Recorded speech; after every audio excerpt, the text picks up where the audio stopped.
The mainstream media has been perpetuating a narrative about global warming for decades, and it's becoming increasingly apparent that their intentions may not be entirely pure.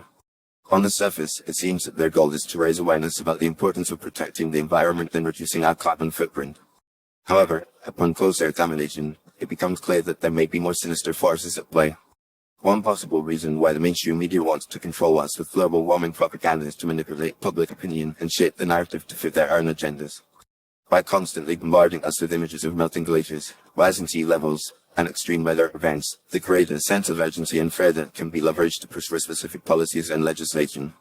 This can include everything from carbon taxes and cap and trade schemes to draconian regulations on industries and individual behaviors. Another reason why the mainstream media may be pushing the global warming narrative is to distract us from other, more pressing issues. By focusing our attention on the supposed threat of climate change, they can divert our attention away from issues like government corruption, economic inequality, and social injustice.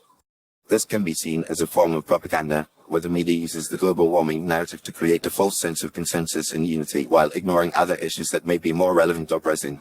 Furthermore, the mainstream media's obsession with global warming can also be seen as a way to justify increased government control and surveillance.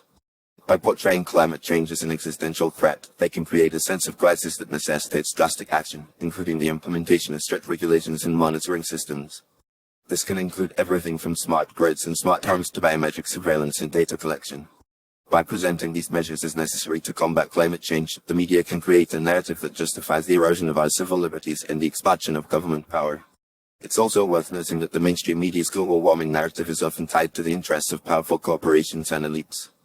Many of the companies that are pushing the global warming agenda, such as renewable energy firms and carbon trading companies, stand to gain enormous profits from the implementation of climate change policies. By presenting these companies as heroes and visionaries, the media can create a narrative that obscures their true motives and interests. In addition, the mainstream media's global warming propaganda can also be seen as a form of social control, where the media uses fear and guilt to manipulate people's behaviors and attitudes. By constantly telling us that we are to blame for climate change, and that our individual actions are causing irreparable harm to the planet, the media can create a sense of shame and responsibility that can be leveraged to control our behavior. This can include everything from what we eat and where to how we travel and live our lives. In conclusion, the mainstream media's global warming propaganda is a complex and multifaceted issue that cannot be reduced to a single explanation.